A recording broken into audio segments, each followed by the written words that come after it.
नमस्कार दोस्तों, स्वागत है आप सभी का ड्रीम कैंपस एजुकेशनल प्लेटफॉर्म पर। आज का सेशन हम स्टार्ट करते हैं और स्टार्ट करने के क्रम में जो हम पहली न्यूज़ ले रहे हैं, अंतर्राष्ट्रीय जो घटनाक्रम चल रहा है, जो अंतर्राष्ट्रीय वर्ल्ड ऑर्डर को चेंज करने का प्रयास किया गया है।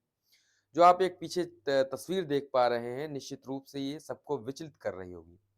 निश्चित रूप से सबके मन में बहुत सारे शंका होगी, बहुत सारी क्वेश्चंस होंगे और बहुत सारे लोगों ने इस पे अपनी राय भी बना ली होगी और एक तरह से हमारी गवर्नमेंट यानी जो इंडिया का स्टैंड है उसको लेकर सरकार ने भले ही स्टैंड लिया है नहीं लिया है, लेकिन लोगों ने तो अपना स्टैंड ले ही लिया है। मैक्सिमम लोगों ने क्या स्टैंड लिया है वो आप सब वाकिफ हैं उससे, कि भारत को इस पे एक्शन लेना चाहिए या भारत को एक कठोर प्रतिक्रिया देनी चाहिए, कम से कम बातों से तो देनी ही चाहिए।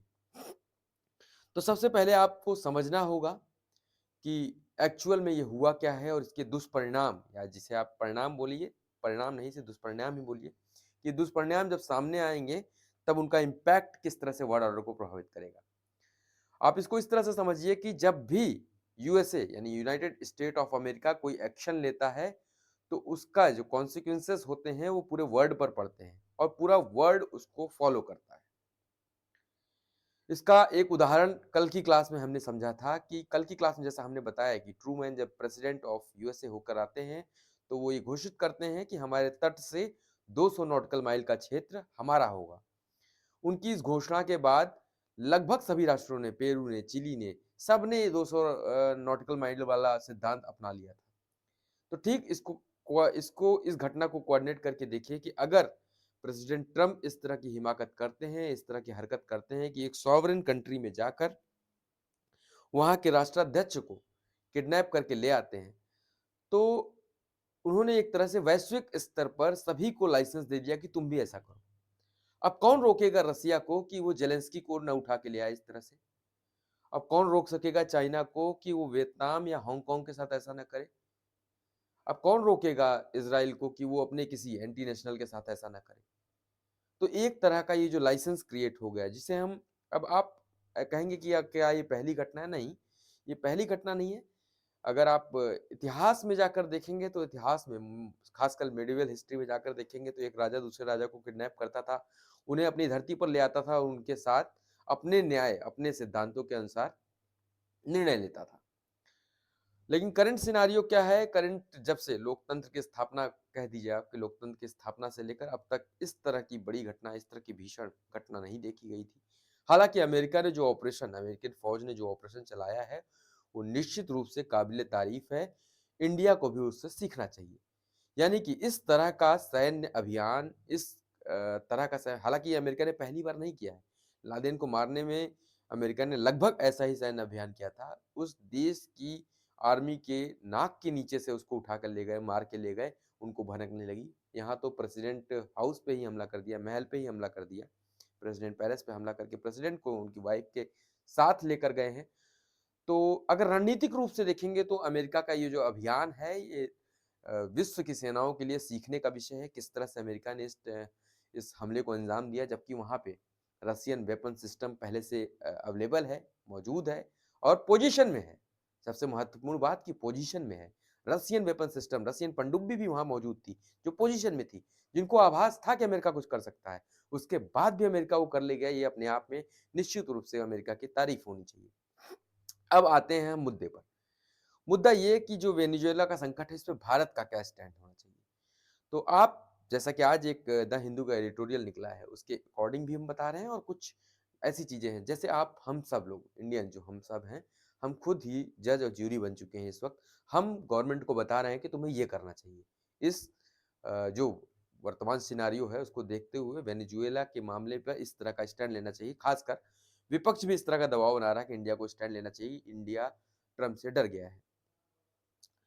तो आपको थोड़ा-सा आपको इस फील्ड में रिसर्च करना चाहिए और जब आप रिसर्च करेंगे तो आप पाएँगे कि ज़रूर उन्होंने हमारे ऊपर टैरिफ लगा रखा है। यूएस का टैरिफ हमारे ऊपर अच्छा नहीं है, उसके अच्छे गुड इम्पैक्ट तो नहीं है हमारे ऊपर, हम उससे नुकसान झेल रहे हैं। लेकिन आपको ये जानना होगा, हम ढोल नहीं बजाते हैं और हम ढोल क्यों नहीं बजाते हैं? क्योंकि ये हमारी विदेश नीति का विषय है। और हमने हमेशा, जो हमारा आप अशोक की लाट देखेंगे, जो हमारे जो शेर हैं जो बैठे हुए हैं, तो आपने कभी शेर को संयम की मुद्रा में बैठे देखा है क्या? नहीं देखा होगा ना। लेकिन हमारा जो अशोक स्तंभ है, जो हमारा नेशनल एम्बलम है, उसमें हमारे जो शेर हैं, वो संयम के साथ शक्ति की मुद्रा में बैठे हुए हैं, यानी शक्ति के साथ संयम को दर्शाते हैं। तो उसी तरह का हमारा स्टैंड इस विषय पे भी है। हम हर राष्ट्र की सॉवरेनिटी का ख्याल रखते हैं, हर राष्ट्र के संप्रभुता का ध्यान रखते हैं। तो हमारा बिल्कुल स्टैंड क्लियर है कि जो हुआ है वो गलत हुआ है, लेकिन हमारे कुछ वैश्विक मामले भी हैं, वैश्विक समस्याएँ भी हैं जिनको हमें देखना है और कुछ वैश्विक लाभ भी हैं जिन्हें हमें देखना है। आपको नहीं पता होगा, भारत की एक जो कंपनी है ओएनजीसी, ओएनजीसी की एक शाखा है ओएनजीसी इंटरनेशनल। ओएनजीसी इंटरनेशनल ने लगभग 9,000 रुपए, ओएनजीसी इंटरनेशनल का लगभग 9,000 करोड़ रुपए का इन्वेस्टमेंट, जो पैसा वहां पे वेनेजुएला में फंसा हुआ है। अगर यूएसए इस तरह की कार्रवाई किया हुआ है और आगे जो हालात हैं वो सामान्य होते हैं, परिचालन स्टार्ट होता है तेल का। एक मिनट।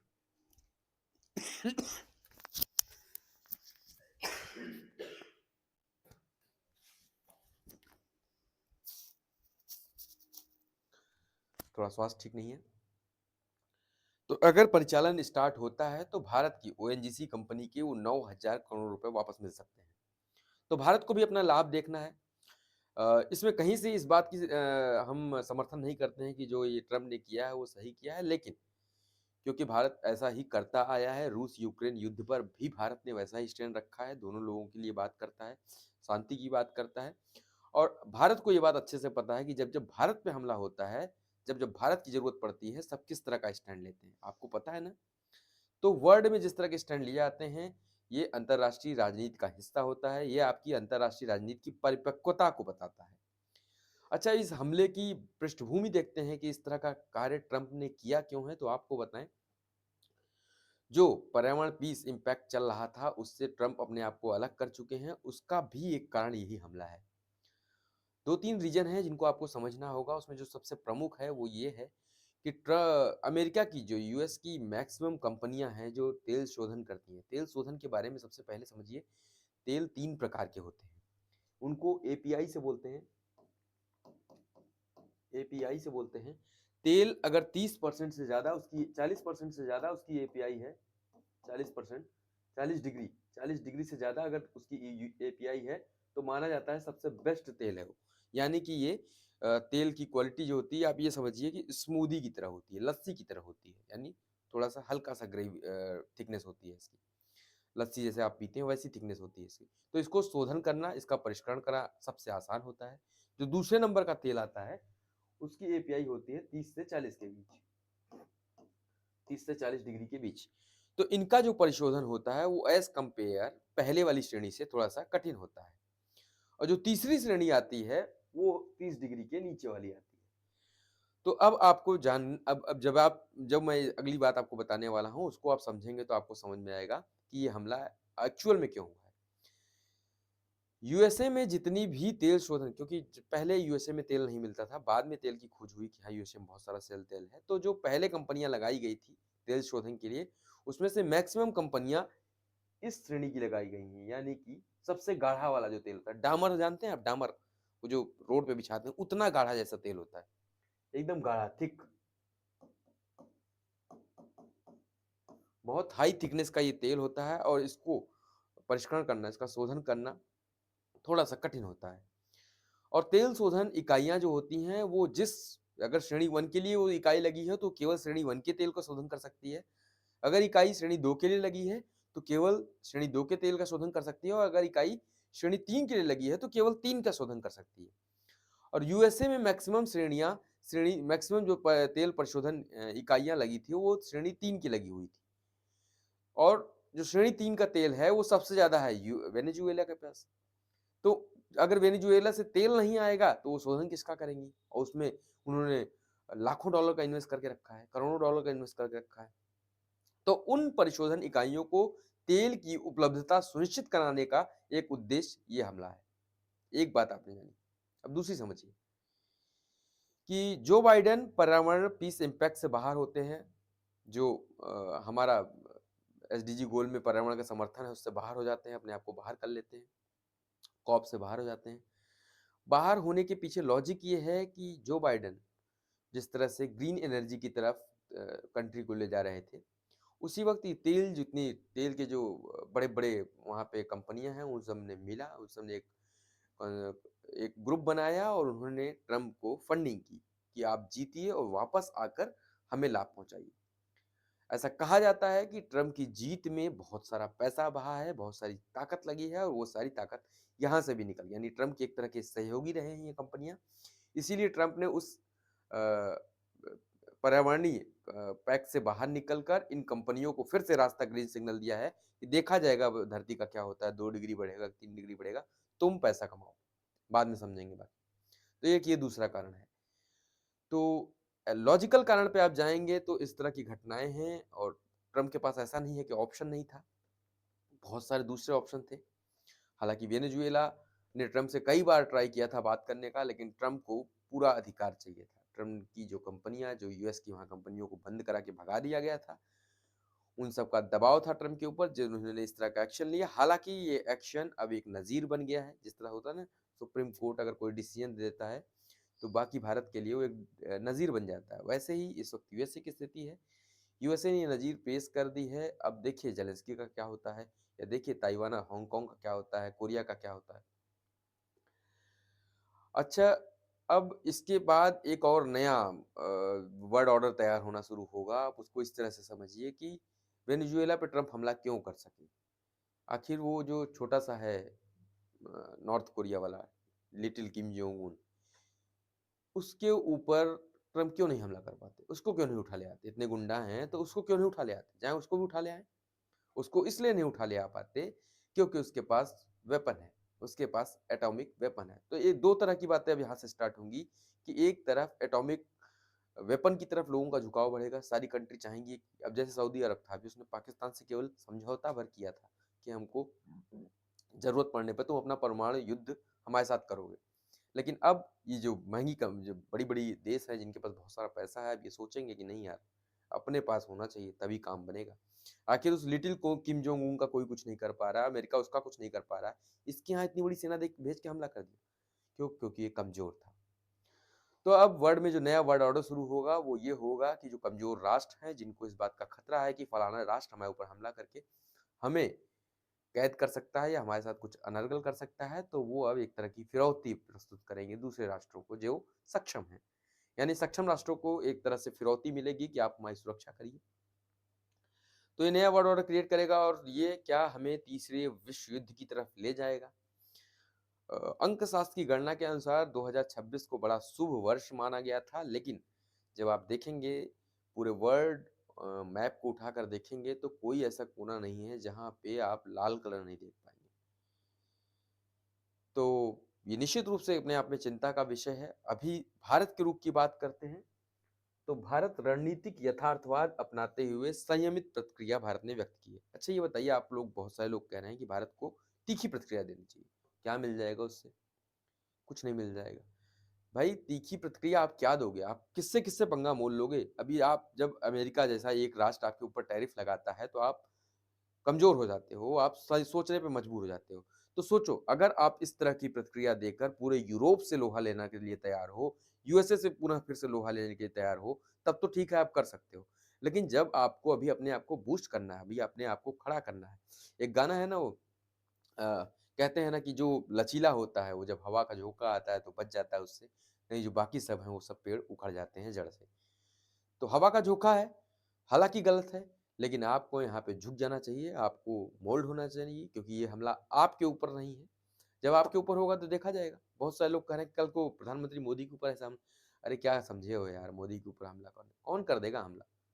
नहीं, भारत के ऊपर ऐसा हमला नहीं हो सकता है, ऐसा कोई सोच भी नहीं सकता, कोई नहीं सोच सकता, हम आपको बताते हैं। आज के करंट अफेयर में 2 चीज़ें अभी और ऐसी होंगी, जो भारत दुनिया की दूसरी ऐसी कंट्री हो रहा है।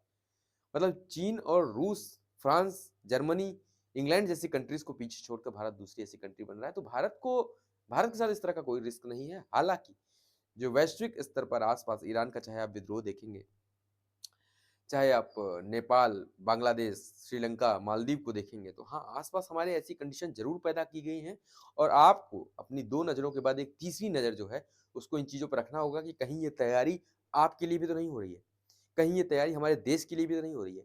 तो इसका उत्तर आप जब अपने आप से पूछेंगे तो बिल्कुल मिलेगा, हाँ, आपके लिए भी ये तैयारी हुई थी, असफल हुई है। उम्मीद करेंगे कि आगे भी असफल रहे और हम इन चुनौतियों से निपट सकें। चलिए, अमेरिकी हस्तक्षेप, वेनेजुएला में शासन परिवर्तन के प्रयासों के बीच बढ़ता तनाव, गैर हस्तक्षेप सिद्धांत, संयुक्त राष्ट्र चार्टर की अनुरूप स्थिति, यानी कि भारत का रुख यही है कि हम हस्तक्षेप नहीं करेंगे, हम किसी गुट में नहीं हैं, हम किसी गुट का समर्थन नहीं करते हैं। भारत की लैटिन अमेरिकी नीति, भारत की जो लैटिन अमेरिका जहाँ पे वेनेजुएला देश है, यानी जो लैटिन अमेरिका है,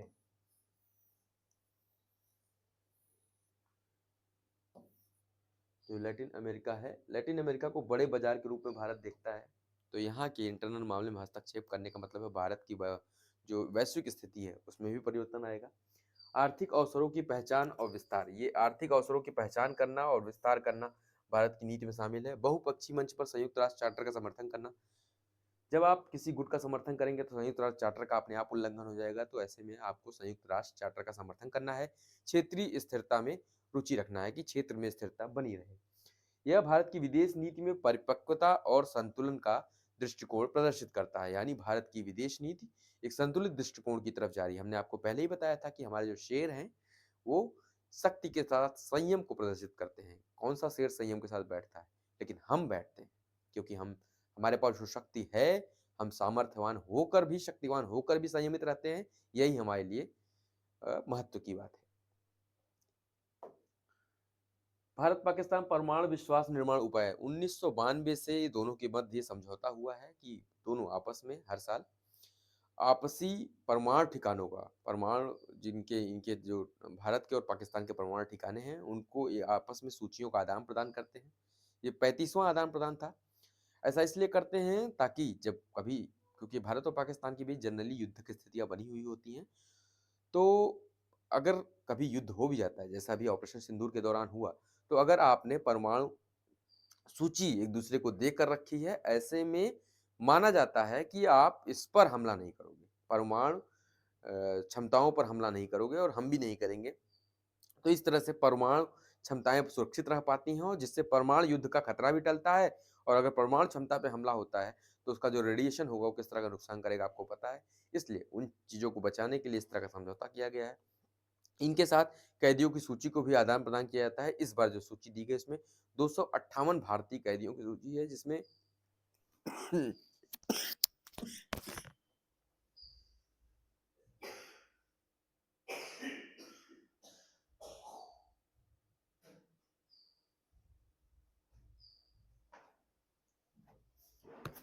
258 कैदियों की सूची है, जिसमें से लगभग 199 मछुआरे हैं। 257, माफ कीजिएगा, 257 कैदियों की सूची है, जिसमें से 199 मछुआरे। विश्वास निर्माण, ये द्विपक्षीय विश्वास निर्माण की दिशा में भी कार्य करता है।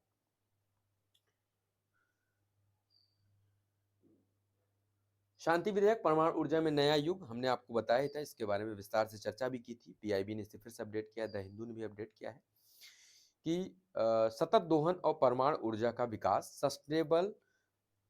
Sustainable harnessing and advancement of nuclear energy, जो शांति विधेयक है, इसके द्वारा अब भारत की सार्वजनिक क्षेत्र की कंपनियों के अलावा निजी क्षेत्रों के लिए भी परमाणु ऊर्जा के क्षेत्र में छोटे संयंत्र बनाने को लेकर छूट दे दी गई है, ताकि जो भारत का नेट जीरो का 2070 का लक्ष्य है उसे भी पाया जा सके और बुनियादी ढांचे में के विकास में पब्लिक प्राइवेट पार्टनरशिप का योगदान लिया जा सके।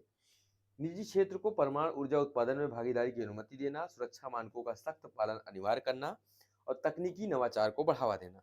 हालांकि इस विधेयक में चर्चा की गई है, सुनिश्चित किया गया है कि सुरक्षा मानकों का पालन सख्ती से किया जाए, उनके साथ किसी भी तरह का समझौता नहीं किया जाएगा।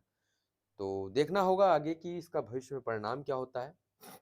राष्ट्रीय पर्यावरण मानक प्रयोगशाला, हमने अभी आपको बताया था, भारत विश्व का दूसरा ऐसा राष्ट्र बन गया है जिसके पास अपनी राष्ट्रीय पर्यावरण मानक प्रयोगशाला है। क्या होती है ये राष्ट्रीय पर्यावरण मानक प्रयोगशाला? तो आप ये समझेंगे कि जैसे जैसे दिल्ली में एयर क्वालिटी इंडेक्स बताते हैं कि 300 हो गया है, तो एक मशीन होती है वही तो बताती है। तो ये कौन बताएगा कि वो मशीन सही है? यानी उस मशीन की गुणवत्ता को, जैसे आईएसआई है ना, आईएसआई एक ब्रांड है जो ये साबित करता है कि हाँ ठीक है, तुमने गुणवत्ता मानकों पर काम किया है। उसी तरह पर्यावरण मानक प्रयोगशाला के अंतर्गत जो जिस मशीन से आप अपना इंडेक्स माप रहे हैं, उस इंडेक्स की गुणवत्ता को अब हमारी प्रयोगशाला मापेगी। और ऐसी पहली प्रयोगशाला उसी दादा के पास है, उसी ट्रम्प चाचा के पास, यूएसए के पास है। और हम विश्व के दूसरे ऐसे राष्ट्र बन रहे हैं जिनके पास हमारी खुद की इस तरह की प्रयोगशाला होगी, जिसमें हम पर्यावरण को नापने वाले यंत्रों को नापेंगे कि आप सही हो कि नहीं सही हो। ठीक है, तो ये अपने आप में बहुत महत्वपूर्ण है। दूसरा, सोलर सोलर कैलिब्रेशन, यानी कि भारत किस तरह से सोलर क्षेत्र में बढ़ रहा है आपको पता ही है। तो भारत ने पांचवी दुनिया का पांचवा ऐसा राष्ट्र बन गया है जिसने ये क्षमता डेवलप कर ली है कि जो सोलर की प्लेट लग रही हैं, सोलर के उपकरण लग रहे हैं, उनकी क्षमता क्या, उनकी गुणवत्ता किस तरह की है। जिस तरह हमने आपको पर्यावरण के क्षेत्र में बताया दूसरा राष्ट्र बना है, इसी तरह सोलर कैपेबिलिटी को जज करने के क्षेत्र में पांचवा ऐसा राष्ट्र भारत बन चुका है। इसी के साथ इसको किया किसने है, तो इसको हमारी किया है CSIR NPL में, नेशनल फिजिकल लैब ने। दिल्ली स्थित लैब है ये, दिल्ली में इसका हेडक्वार्टर है। इसकी स्थापना 4 जनवरी 1947 को हुई थी। अभी 80 साल हो चुके हैं इसको। 18th सेलिब्रेशन मना रहा है, ये 18th एनिवर्सरी अपनी मना रहा है। यहाँ पे दो चीजें महत्वपूर्ण है प्रीलिम्स के पॉइंट ऑफ व्यू से, उनको आप समझिए कि इनकी जो 80 वर्ष हुए हैं वो तो 4 जनवरी 2026 को हुआ है, लेकिन ये जो मानक प्रयोगशाला बनी है ये 5 जनवरी को हुई है। तो ध्यान रखिएगा, कंफ्यूज करने के लिए फैक्चुअली ये डाटा आ सकता है कि 4 जनवरी को लैब बनी है, नहीं, लैब 5 जनवरी को घोषित हुई है, बनी है, जबकि इसका 80 वर्ष 4 जनवरी 2026 को हो गया था।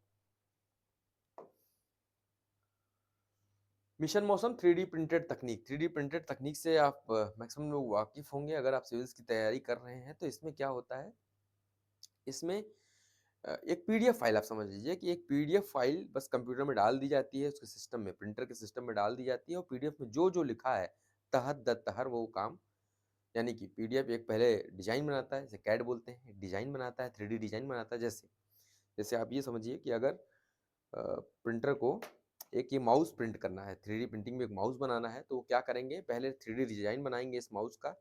उसके बाद इसका मटेरियल उनके अंदर लोड किया जाएगा, जो जिस तरह आपकी स्याही होती है, नॉर्मल प्रिंटर में जिस तरह की स्याही होती है, इंक होती है, उसकी जगह 3D प्रिंटर में मटेरियल होता है, पार्टिकल्स होते हैं, मेटल होता है, फाइबर होता है, प्लास्टिक होता है। उनकी उसके बाद जो आपने 3D मॉडल बनाया है उसको सॉफ्टवेयर हजारों लाखों टुकड़े में काट देता है, लाखों परतों में काट देता है, ऐसे ऐसे करके। उसके बाद वो प्रिंटर क्या करता है, जिस तरह के मटेरियल आपने लिख रखे हैं, एक के ऊपर एक मटेरियल बैठाता जाता है और अंत में इस तरह के माउस का निर्माण कर लेता है। ये है 3D प्रिंटिंग तकनीक। इसका प्रयोग आजकल कहाँ किया जाता है, तो प्रयोग इसका बहुत व्यापक क्षेत्र में किया जा रहा है। इवन मानव अंगों के निर्माण में भी इसका प्रयोग किया जा रहा है, यानी कि 3D प्रिंटिंग की जो इंक है उसमें मानव ऊतकों को भी रखा जाता है, मानव ऊतकों को उसमें रखा जाता है। और जरूरत पड़ने पर आपका, जैसे एक एग्जाम्पल के तौर पर बता रहे हैं, कोई अंग, जैसे किसी भी अंग को 3D डिजाइन किया जाता है और अगर उन ऊतकों से उस अंग का निर्माण संभव है तो परत दर परत उस अंग का निर्माण कर सकता है 3D प्रिंटर। इसका बहुत व्यापक उपयोग होने वाला है आने वाले समय में। भारत ने अपना पहला स्वदेशी 3D प्रिंटेड स्वचालित मौसम केंद्र विकसित किया है। जो नॉर्मल मौसम केंद्र होते हैं जहाँ पे मौसम की भविष्यवाणी की जाती है, मौसम की निगरानी की जाती है, वो लागत प्रभावी होते हैं, वो लागत में बहुत अधिक होते हैं, उनकी लागत बहुत ज़्यादा लगती है, उनको बनाने में बहुत समय लगता है, उनको मेंटेनेंस बहुत ज़्यादा होती है, वहाँ पे लोगों को, यानी कि फिजिकल मानव को रखना पड़ता है जो वहाँ पे दैनिक रूप से मशीनों को ऑपरेट करते हैं। जबकि ये जो 3D प्रिंटेड तकनीक है ये लागत प्रभावी है, ये स्वचालित रूप से चलते हैं, यानी कि इनको किसी मैन इंटरफेरेंस की ज़रूरत नहीं होती है। ये खुद से चीज़ों को रिकॉर्ड करते हैं, डाटा रिकॉर्ड करते हैं और आप तक भेजते हैं, जिससे आप आसानी से विश्लेषण कर सकें। तो इस तरह का इसका प्रयोग छोटे-छोटे क्षेत्रों में भी इनको लगाया जा सकेगा, यानी कि अब मौसम का स्थानीय स्तर पर जो भविष्यवाणी है वो संभव हो सकेगी, क्योंकि बहुत छोटे होते हैं, आसानी से इनको लगाया जा सकता है अलग-अलग जगह। जो पहली बार ये स्टेबलाइज़ होने जा रहा है वो 2026 में, फरवरी 2026 में नई दिल्ली में स्टेबलाइज़ होने जा रहा है। उसके बाद मुंबई और चेन्नई का नंबर आएगा, मुंबई, चेन्नई और कोलकाता का नंबर आएगा, यानी पहले कहाँ स्टेबलाइज़ हो रहा है 2026 फरवरी में, तो नई दिल्ली में। सटीक मौसम पूर्वानुमान लागत पारंपरिक केंद्रों से बहुत कम होती है इनकी।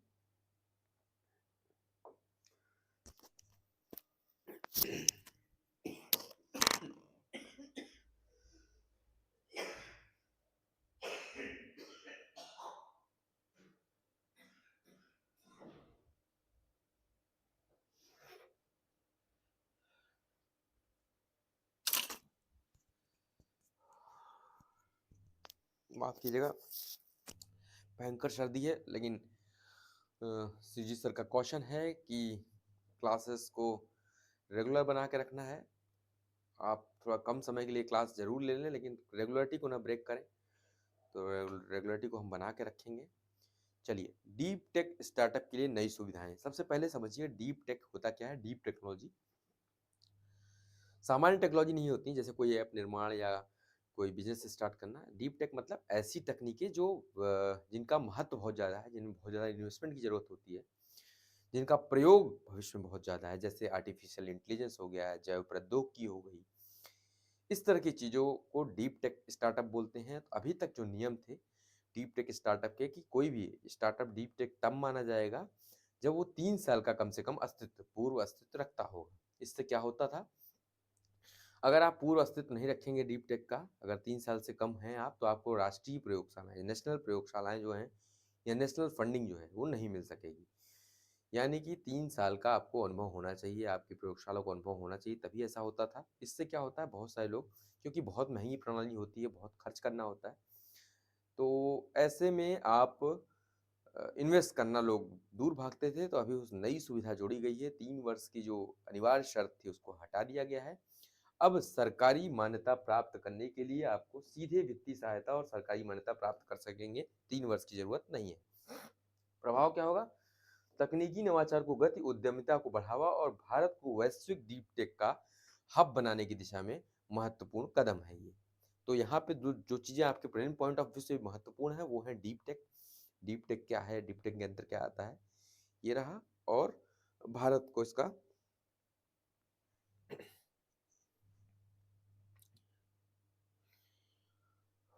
संपन्न पेंशन प्रणाली, ये जो पेंशन प्रणाली है इसको तो पहले ही आपने सुन के रखा होगा। 2018 में इसे प्रधानमंत्री नरेंद्र मोदी ने लॉन्च किया था। अभी करंट के सिनारियो में फिर से ये चर्चा में आया हुआ है, इसलिए हम फिर से डिस्कस कर रहे हैं। दो चीजों को ध्यान रखिएगा, लॉन्च ईयर इसका 2018 है। अभी क्या है चर्चा में, दूरसंचार विभाग। अच्छा, इसको लॉन्च किसने किया था, तो दूरसंचार विभाग के डीओपीटी मंत्रालय ने, दूरसंचार विभाग ने, संचार मंत्रालय के डीओपीटी विभाग ने इसको लॉन्च किया है। दूरसंचार विभाग के पेंशन भोगियों के लिए नई डिजिटल प्रणाली, पेंशन प्रक्रिया में पारदर्शिता, तीव्र और सुविधाजनक सेवाएं, कागजी कार्रवाई में कमी और ऑनलाइन शिकायत निवारण। कुल मिला के एक लाइन में समझिए कि वेरिफिकेशन से लेकर खाते में पेंशन पहुंचने तक की सारी प्रक्रिया को ये डिजिटल रूप से करता है। संपन्न पेंशन प्रणाली इसका नाम है, जिसे 2018 में लॉन्च किया गया था। पिपरहवा अवशेष प्रदर्शनी, आपको पता है उत्तर प्रदेश में पिपरहवा वही स्थान है जो कभी बुद्ध का जन्म स्थान हुआ था। यानी वही कपिल वस्तु जहां पर बुद्ध ने अपने जीवन के प्रारंभिक 29 वर्षों को जिया था, उसी को पिपरहवा कहा जाता है। वहां पे जब ब्रिटिश काल में एक सर्च के दौरान, एक जब खुदाई हो रही थी, खुदाई के दौरान एक संदूक मिला था जिसमें ब्राह्मी लिपि में लिखा था कि इसके अंदर शाक्य मुनि बुद्ध के अवशेष हैं। उसके अंदर कुछ हड्डी के पार्ट मिले हैं, कुछ अन्य स्रोत मिले हैं जिनको माना जाता है कि बुद्ध की वास्तविक हड्डी के फॉर्म है। तो इसका बहुत महत्व है। इसको बौद्ध धर्म में ए कैटेगरी के अंतर्गत रखा जाता है। ये भी अपने आप में एक करंट अफेयर है। ए कैटेगरी ऐसी चीजों को दिया जाता है बौद्ध धर्म में, ऐसी चीजों जो अति पवित्र हों, अति पवित्र वस्तुओं के लिए ए कैटेगरी है।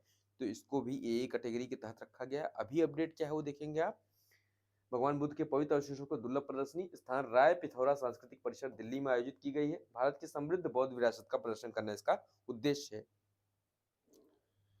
गले में बहुत खराश है, ज़्यादा क्लास ले नहीं पा रहे हैं हम, मुझे लगता है जल्दी जल्दी क्लास को कंक्लूड करना चाहिए। EB4 वीज़ा चीनी व्यवसायियों के लिए एक नया वीज़ा। यहाँ पे करंट अफेयर इतना ही है। EB4 वीज़ा किसके लिए, किस देश के व्यवसायियों के लिए लागू हुआ है, तो चीनी व्यवसायियों के लिए लागू हुआ है। बाकी बिजनेस को सुलभ करना और फलाना ढमका, यही सब इसका उद्देश्य है। किस देश के लिए हुआ है ये महत्वपूर्ण है, चीन के लिए। कुछ अंतिम, विश्व युद्ध अनाथ दिवस 6 जनवरी 2026 को अंतरराष्ट्रीय स्तर पर मनाया जाता है। इसे हर साल मनाया जाता है, विश्व युद्ध अनाथ दिवस, world war orphan day, world war orphan day के रूप में मनाया जाता है। दूसरा है, सिक्किम उच्च न्यायालय में न्यायमूर्ति M मोहम्मद मुश्ताक ने, पढ़ लीजिए। चलिए कंक्लूड करते हैं, थैंक यू।